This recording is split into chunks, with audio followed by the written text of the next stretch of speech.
Gracias y paz, mis amados hermanos del Grupo Edificados en la Palabra y amigos oyentes.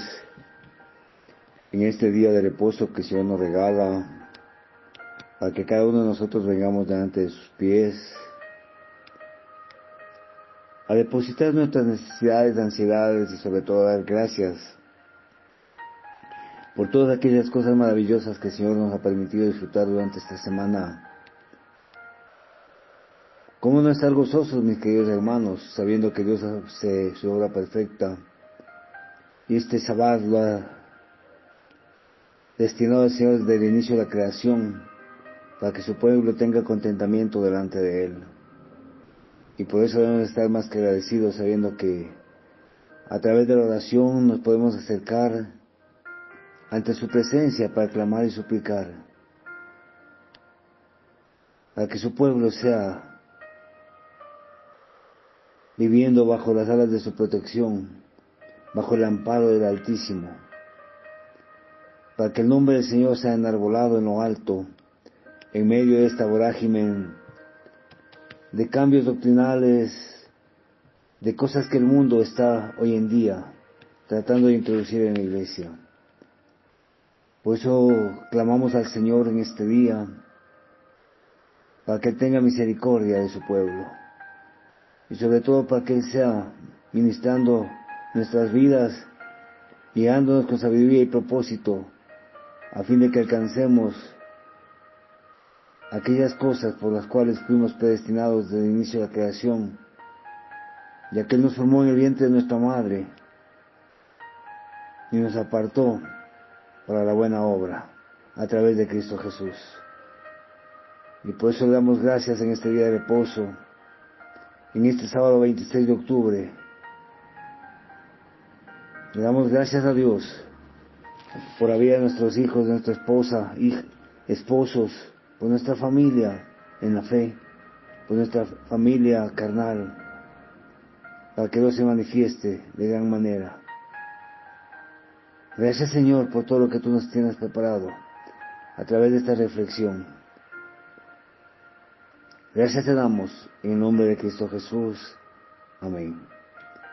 Mis amados hermanos, siguiendo con el tema Aprendiendo del Justo, hoy sábado 26 de octubre de 2024, podremos analizar el poder de la oración, por lo cual es importante tomar el texto bíblico de Santiago capítulo 5 versículo 3 al 20, en donde Santiago está instruyendo a sus lectores que si alguien está enfermo, llame a los ancianos de la iglesia, para que en primer lugar oren y en segundo lugar que lo unjan en el nombre del Señor.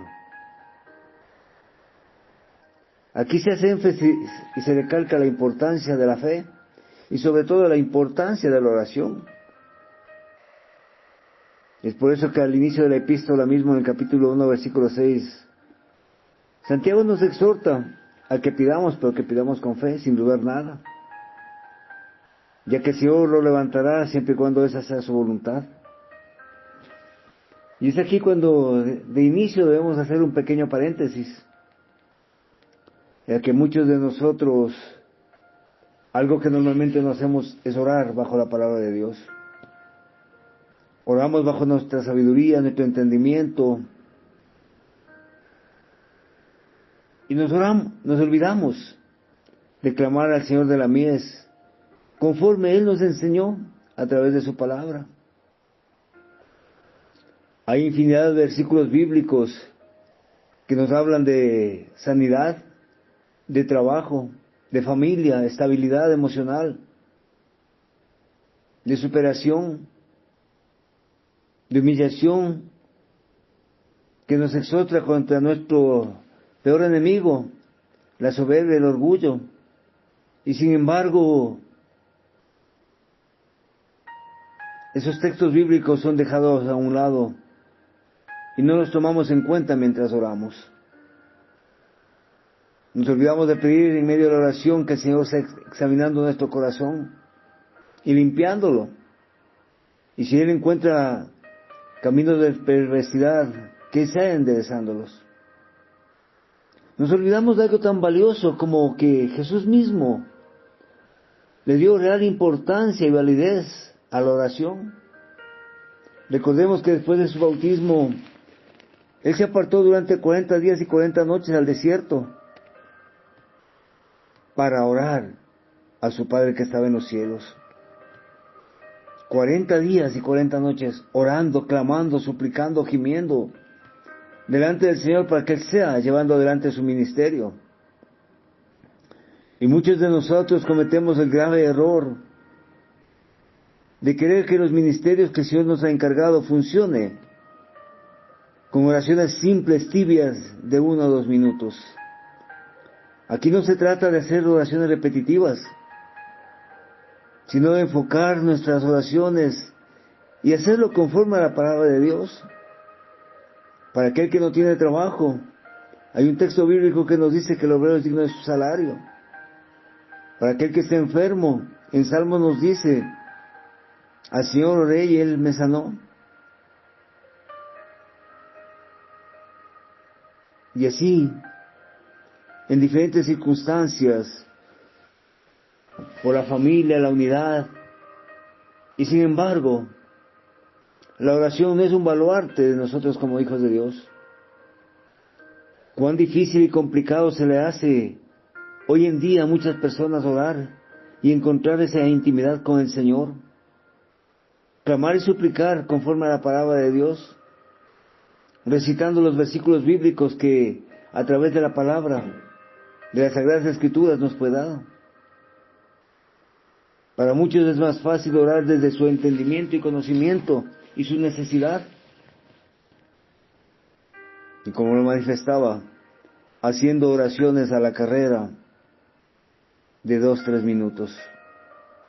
Y queremos que nuestros ministerios sean fortalecidos, que nuestra vida sea sanada, que nuestro hogar sea santificado, que nuestros hijos sean puestos en buen recaudo bajo las alas del Altísimo. Y sin embargo, nos cuesta orar. Pero orar con fe, como nos dice Santiago. Orar con confianza y con convicción de que Dios obrará en su momento oportuno, conforme a su propósito y su voluntad. Y lo único que nosotros tenemos que hacer es no desmayar. Pero ahí está el problema y el dilema de muchos de nosotros como siervos del Señor, que no hemos estudiado la vida de nuestro Señor Jesucristo. Porque caso contrario entenderíamos que Él se separó hacia el desierto para tener esa intimidad y esa comunión con Dios. Nos hemos olvidado que Jesús, al terminar la cena, salió al huerto de Getsemaní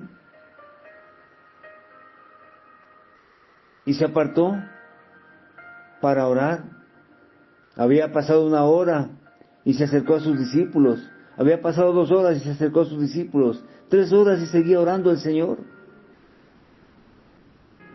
Y a nosotros nos cuesta orar 5 minutos consecutivos. Y es peor aún cuando pertenecemos a grupos de oración y lo que menos hacemos es enfocarnos en la oración, realzar la oración, que es para honra, gloria y honor de el Eterno.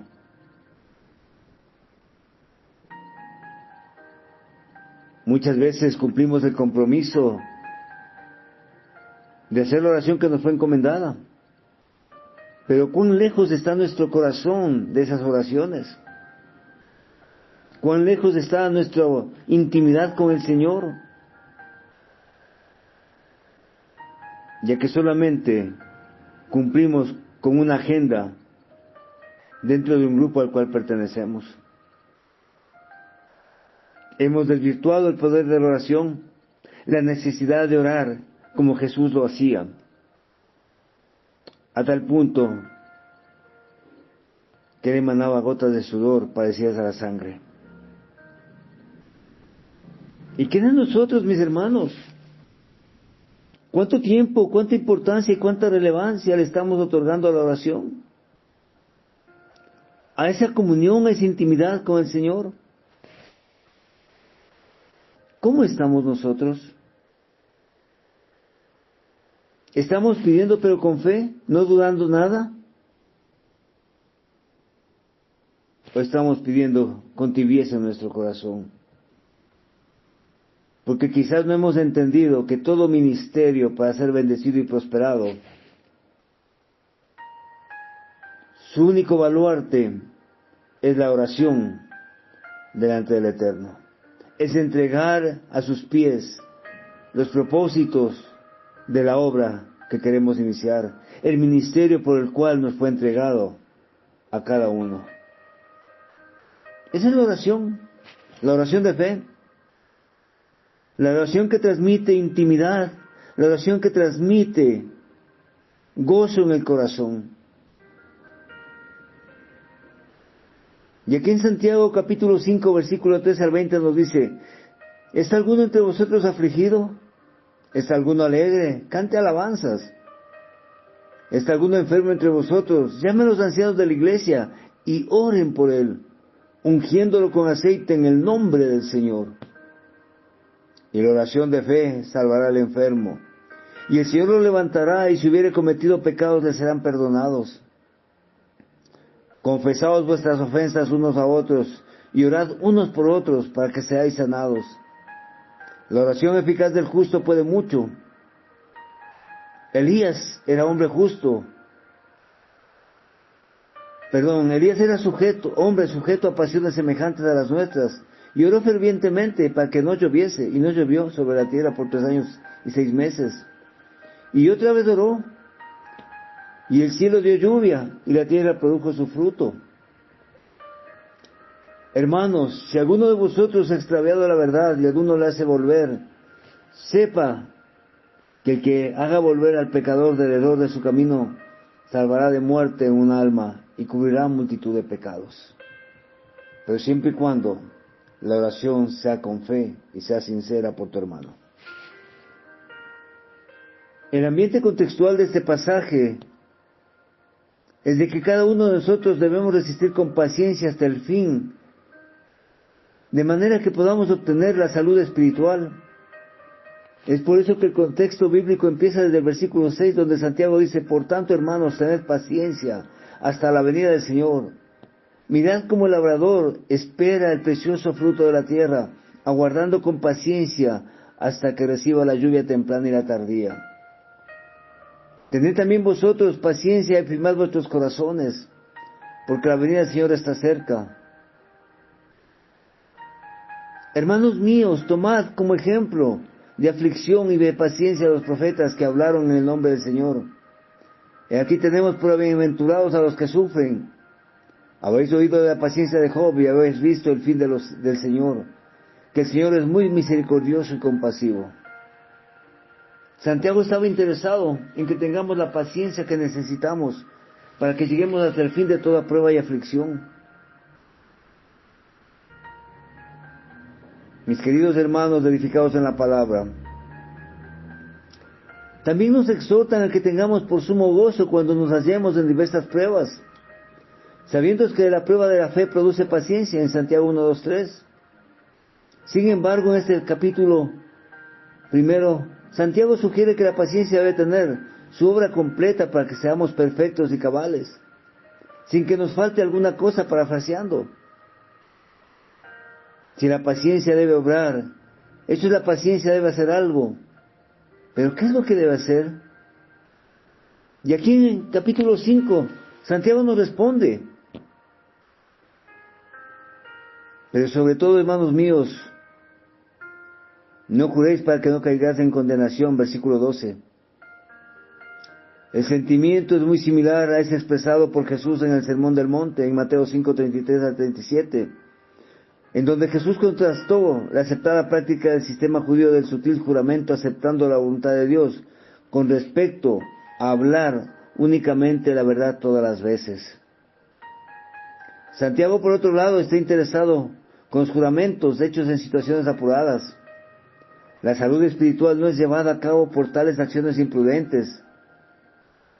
Sin embargo, hay algunos pasos positivos que debemos tomar en cuenta para alcanzar esa salud espiritual. Primer paso: ¿está alguno entre vosotros afligidos? Haz oración. La palabra Afligido, viene el griego kapopateo, que significa sufrir penalidades. Es decir, ¿está alguno sufriendo penalidades? ¿Está alguno soportando aflicciones? Y muchos de nosotros hemos pasado por ese camino, por aflicciones, penalidades, que viene como resultado de la predicación del Evangelio. Y estas aflicciones muchas veces son de parte de nuestra misma familia, de esa familia carnal, que mira con malos ojos el que nosotros seamos cristianos. Y quizás esto se debe a que nuestra forma de vivir no es la adecuada a los ojos de Dios. Y por eso Santiago recalca que tenemos que sufrir la aflicción con paciencia, como los profetas lo hicieron, y entregarnos nosotros mismos a la oración. ¿Está alguno alegre? Cante alabanza. Y muchos dirán, ¿cómo puedo alabar en estos tiempos de tristeza, de aflicción, en estos tiempos de penurias? ¿Cómo puedo cantar alabanza? La palabra alegres, eutumeo en el original, es mente o pasión. Es instintivamente estar alegre, animado, gozoso. Poner nuestro corazón henchido de felicidad. Estar alegre, mantener el ánimo, mantenernos con coraje. Y frente a eso, ¿qué debemos hacer? Cantar alabanzas. Esta palabra es usada en contraste con la aflicción. El hombre podría estar afligido y necesitar oración, o podría estar alegre y necesitar y expresar ese sentimiento mediante la alabanza, porque la alabanza también es una oración al Creador.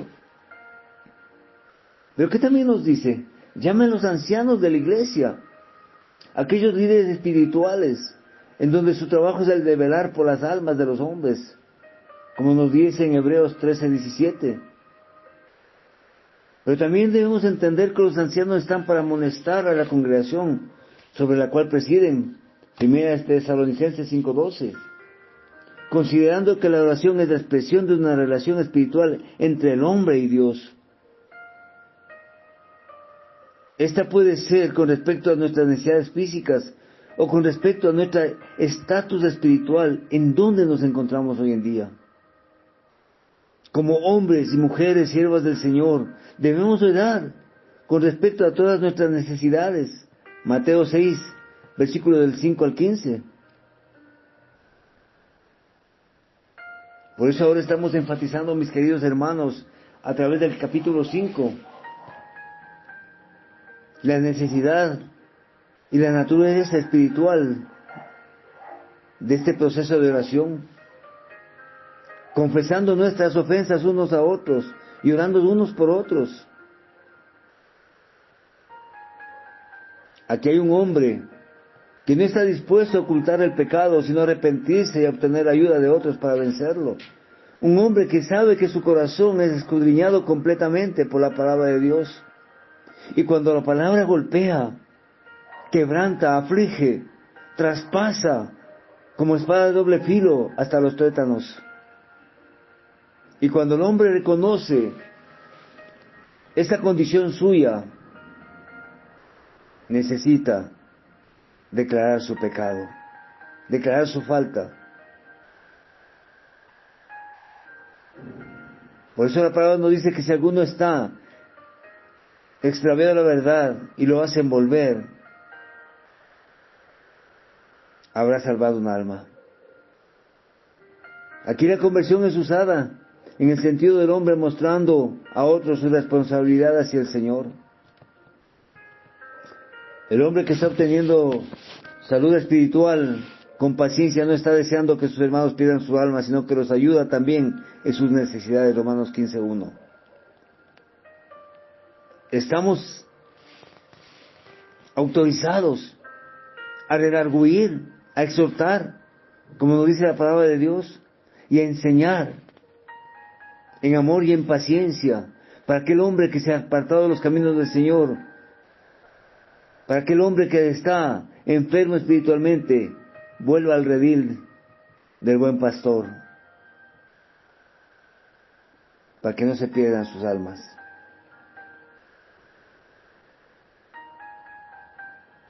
Y por eso Jesús decía: Señor, no te pido que los quites del mundo, déjalos, pero cuídalos, parafraseando, ya que a través de estos hechos nosotros podemos tener algunos resultados asegurados, entendiendo que el contexto no solamente sugiere varias actividades con el fin de obtener salud espiritual, sino que de igual manera sugiere resultados del ocuparse de esas actividades, prestando el fin deseado, el servicio y la honra al Señor. Por eso dice la oración de fe: salvará al enfermo, el Señor lo levantará, y si hubiere cometido pecados le serán perdonados, porque la oración eficaz del justo puede mucho. Y Elías es el ejemplo que se da del efecto poderoso de la oración, de esa oración de fe, y sobre todo de esa oración que la realiza un hombre justo. Y Elías era un hombre entregado a la voluntad de Dios y a vencer todo lo que se opusiera a Dios, como lo podemos ver en 1 Reyes capítulo 17, versículo 1, capítulo 18, versículo 29 al 46, capítulo 19, 10 y varios textos más. Si bien es cierto, sabemos que Elías era el profeta de Dios.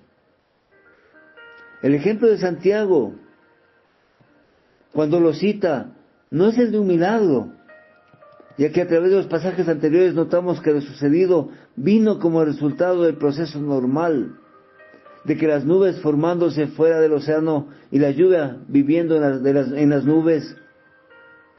Era lógico que ese milagro sería bajo la providencia de Dios, en el proceso natural de la evaporación, condensación y precipitación del agua hacia la tierra. Pero ¿quién controló todo esto? No fue Elías, fue la mano de Dios. Fue la mano de Dios que al escuchar el clamor de su siervo Elías, contestó su oración. Abro paréntesis, mis hermanos. ¿Cuántos de nosotros no vivimos clamando por nuestros hijos para que tengan ese encuentro personal con el Señor? Por algún miembro especial de nuestra familia, para que tengan ese encuentro personal con el Señor, para que lo conozcan y entreguen su vida a Él. Y seguimos clamando día y día, esperando que Dios conteste nuestra oración. Y a veces nos afligimos cuando esta oración no es contestada, porque no hemos entendido que el tiempo de Dios es perfecto, que nuestra respuesta nos será dada en el momento propicio cuando Dios crea que estamos listos para aceptar esa gran bendición. La mano de Dios controló todo este proceso en la vida de Elías y contestó esa oración. Eso significa, mis hermanos, que no podemos claudicar en nuestras oraciones diarias por nuestras familias, por nuestros seres amados, por aquellas personas que queremos que lleguen a los pies de Cristo.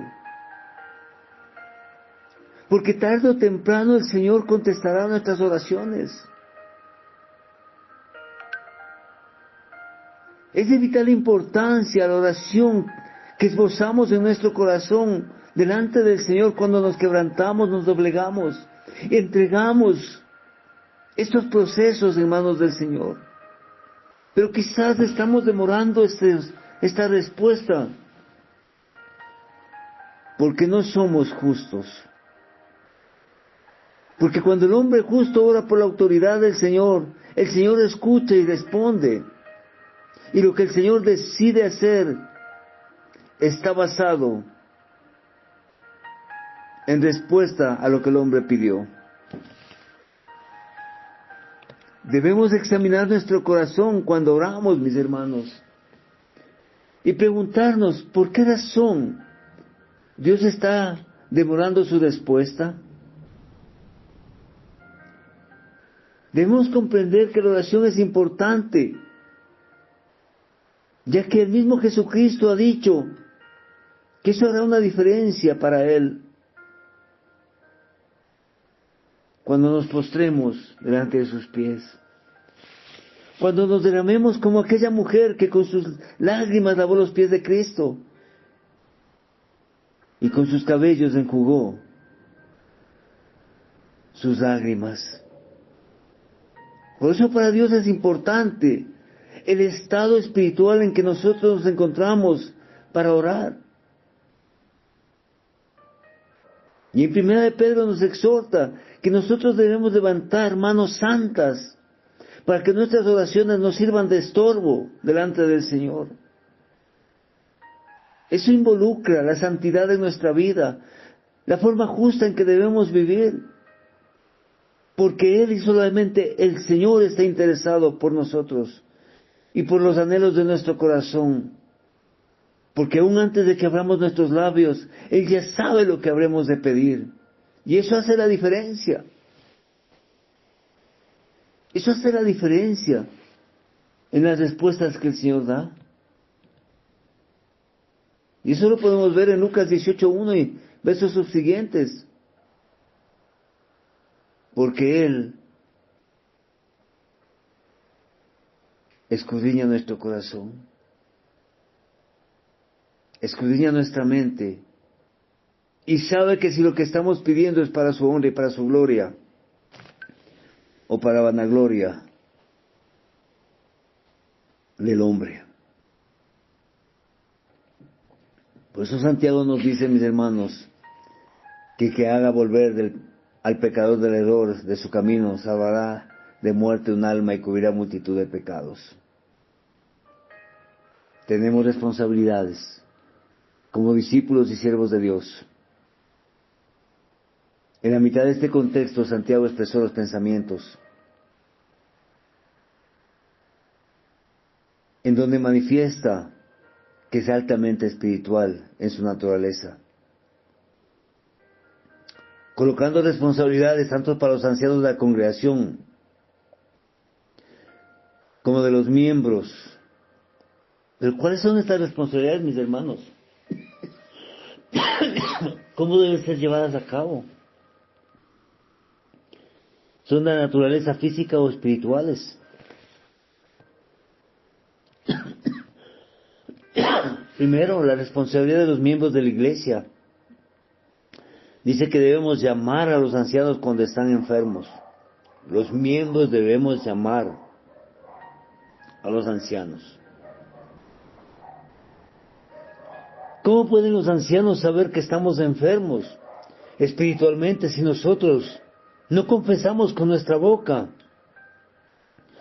nuestras falencias o pecados espirituales en los cuales nos encontramos inmersos? Es por eso nuestra obligación,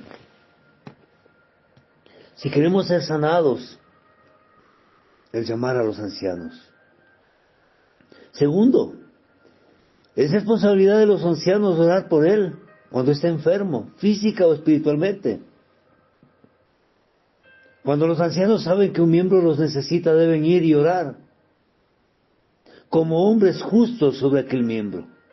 Como hombres justos, nuevamente la condición que hablábamos. Hombres justos, hombres santos delante de Dios, hombres entregados a la obra del Creador. Pero ¿cuál es la enfermedad por la cual deben ser llamados y por la cual deben orar? Santiago tenía en mente cuando escribió estas palabras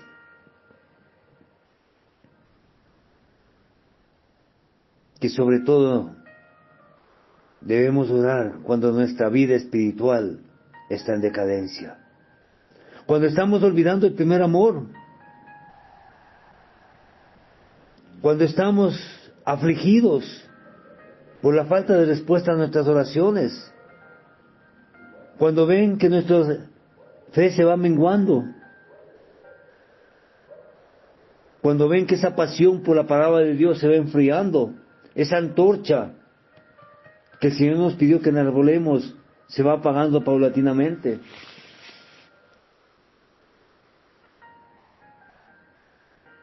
Es decir, cuando el hombre se está apartando del camino del Señor para volver al mundo. Y los hombres justos, los ancianos de la congregación, deben orar. Porque cuando nuestra vida espiritual está en orden, las enfermedades pasan a segundo plano. Pero precisamente es la falta de fe, de convicción, la falta de pasión por la palabra de Dios, la que hace que nos debilitemos y nos enfermemos cada día más. Es por eso que los ancianos deben orar, sabiendo que la oración de fe salvará al enfermo. La oración de fe salvará al enfermo, mis hermanos. Así dice la palabra de Dios. De esa enfermedad espiritual. Porque un hombre cuando no tiene fe y llega la enfermedad a su vida, sucumbe bajo esta y se olvida que el Señor quiere escuchar tu oración. Que el Señor quiere que tú te acerques como un hombre justo que ora bajo su palabra. Que en su corazón sabe con certeza que si es la voluntad del Señor, de Jehová Rafa, seremos sanados. Pero también aquí debemos entender que la función y responsabilidad de los ancianos es importante para la salud espiritual de los miembros de la iglesia. Primero, ellos son los pastores espirituales, Hechos 20:28 y 1 Pedro 5:1-4. 2. Ellos deben velar por las almas, Hebreos 13:17. Hechos 20:29-31. 3. Deben gobernar la iglesia, 1 Timoteo 5:17 y Hebreos 13:7, 17-24. 4. Deben amonestar, 1 Tesalonicenses 5:12. Mas sin embargo, algunos han sugerido que este pasaje implica una habilidad milagrosa de parte de los ancianos para sanar al enfermo.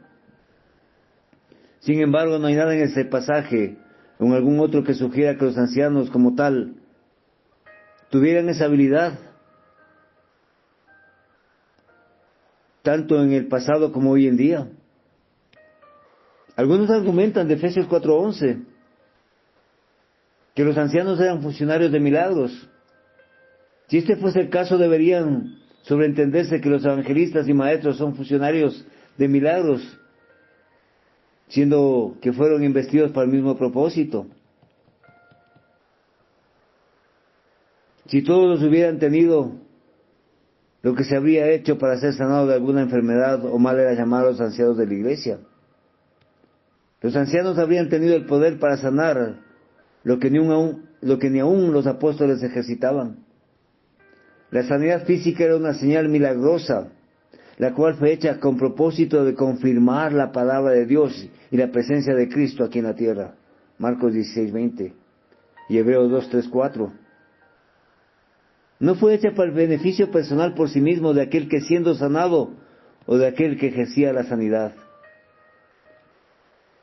Pablo nos sanó a Timoteo en 1 Timoteo 5:23. No siendo el caso de Trófimo, el de enfermedad espiritual. Pablo lo dejó enfermo en Mileto, 2 Timoteo 4:20. Pablo no pudo sanarse a sí mismo, Gálatas 4:13-15. Ahora, mis hermanos, la pregunta es esta. ¿Los ancianos de la iglesia ejercieron el poder que los apóstoles no ejercieron? No hay un solo caso registrado en el Nuevo Testamento en donde los ancianos ejercitaran en algún momento poderes milagrosos como ancianos. Podemos analizar 3 casos específicos. El de Timoteo. Él trabajó con la iglesia en Éfeso. 1 Timoteo 1:3. La iglesia en Éfeso tenía ancianos. Hechos 20:17.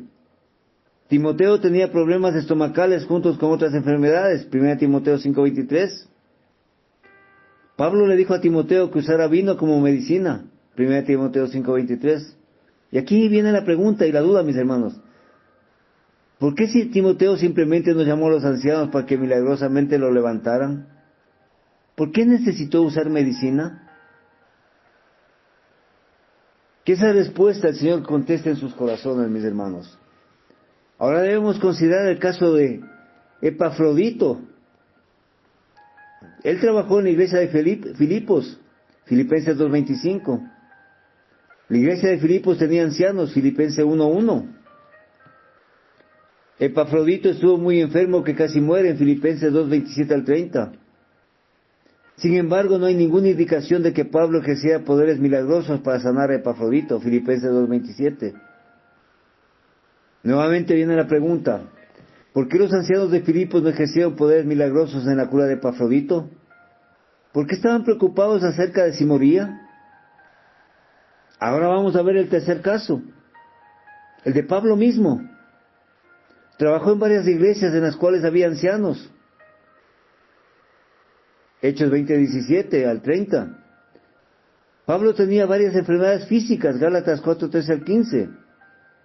¿Por qué Pablo no supo hacer lo que Santiago dice que debe ser hecho en caso de enfermedad, si la enfermedad física está bajo consideración en Santiago 5:14 al 15? Y no estábamos hablando de la enfermedad física. Por eso, mis hermanos, es que algunos estudiosos de la Biblia han sugerido que este pasaje implica que los ancianos deben orar por la enfermedad física y darles a ellos la medicina. Sin embargo, esto convertiría a los ancianos de la iglesia en médicos, doctores o al menos en enfermeros, ministrando el quehacer del cuidado médico. En la iglesia de Jerusalén, esta clase de cuidado no fue hecha por los ancianos de la iglesia, sino por los 7 que fueron designados diáconos en Hechos 6. Si Santiago estaba hablando acerca de una práctica continua de la medicina cuando dice, ungiéndolo con aceite en el nombre del Señor, ¿por qué ninguno de los hermanos que pregona que este es el significado práctico de lo que predica? Si la enfermedad es física, ¿por qué aquellos que le enseñan de esta manera no usan el aceite físico literal cuando oran sobre ellos? La verdad es que ellos también van al hospital. El predicador, el pastor, los ancianos también van al hospital y hacen oraciones. Sí, mis hermanos. La Biblia nos enseña que cuando un hombre está enfermo necesita un doctor, Mateo 9:12. Alguien podría decir que Jesús estaba aplicando eso a sí mismo. Sin embargo, en todas las comparaciones que Jesús hizo para mostrar su correcto lugar o enseñanza, siempre usó puntos que eran natural, física o literalmente verdad al hacer su punto acerca de él mismo. Por eso, mis hermanos, si esto no fuera físicamente verdad, la comparación se destruiría y no probaría el punto espiritual o figurativo que nos está hablando Santiago. Por eso, mis hermanos, también nos hace referencia sobre la debilidad espiritual, que mientras no podamos entender que hay una gran cantidad de puntos en relación a estos hechos de Santiago, estamos a expensas de que nuestra fe vaya menguando, de que vayamos siendo débiles y nos sintamos cansados de todo lo que estamos viviendo. ¿Está alguno débil entre vosotros? Llamen a los ancianos y oren por él. ¿Estamos débiles? ¿Estamos cansados? Es la pregunta que nos hacemos. Por eso es importante que entendamos la palabra del Señor en su texto y en su contexto. Si el problema es de enfermedad física, ¿por qué llamar a los líderes espirituales?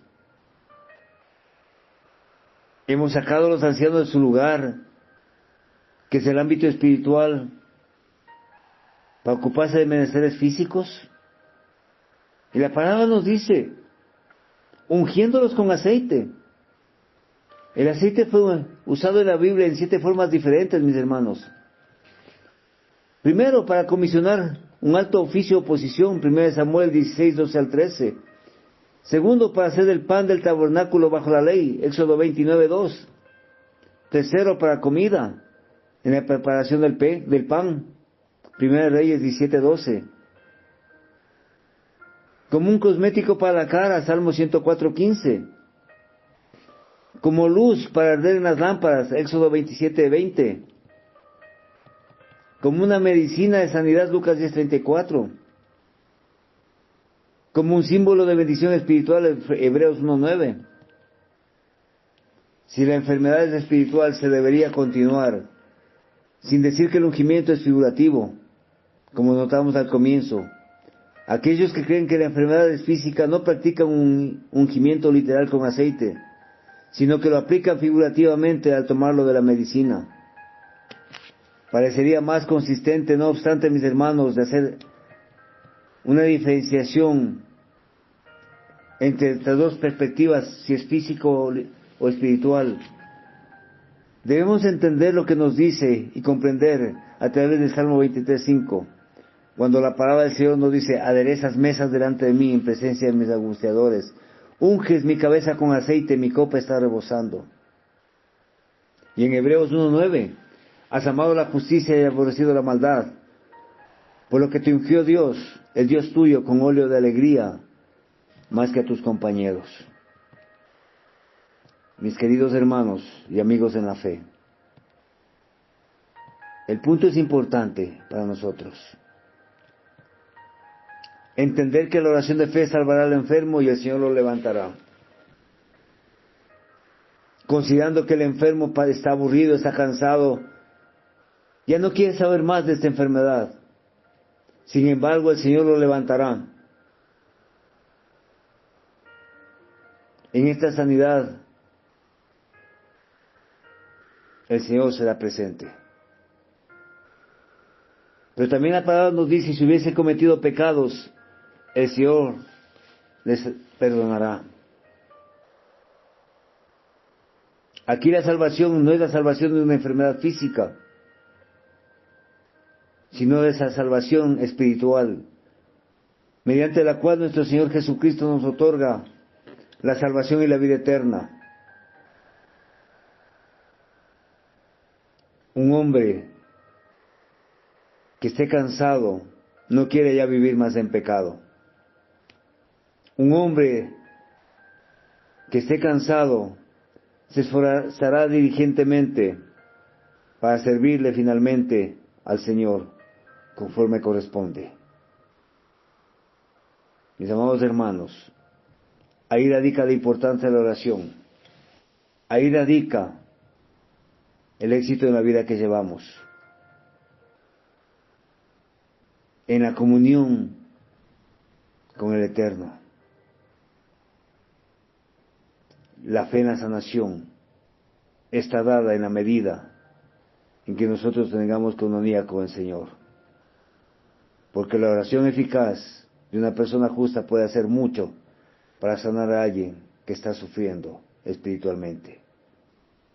Y hay gran fuerza en el poder de la oración. Aquí debemos preguntarnos cada uno de nosotros: ¿cuánto es el tiempo que destinamos para orar con el Señor? Para tener esa intimidad con Él. La confesión y la oración por sanidad puede ser una práctica personal como comunitaria. Podemos orar juntos por las necesidades de la iglesia y por cada uno de sus miembros. Debemos ser una comunidad de oración, donde seamos solidarios unos con otros. Es fundamental para que la obra del Señor crezca, que todos sus miembros puedan orar en unidad y en espíritu y en verdad, animándonos unos a otros, compartiéndonos unos con otros, clamándonos unos por otros y sobre todo agradeciendo unos por otros, porque Dios nos dio una familia espiritual en Cristo Jesús, a la cual hoy pertenecemos. Cada gesto de amor y de apoyo va a tener un impacto profundo en la vida de quienes nos rodean. Debemos empezar a ofrecer nuestras manos y nuestras rodillas y nuestro corazón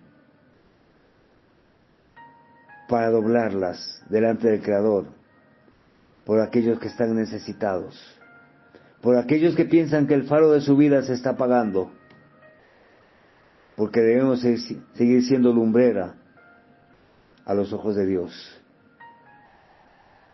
Hemos sido redimidos del pecado, hemos sido levantados, hemos sido fortalecidos en Cristo Jesús.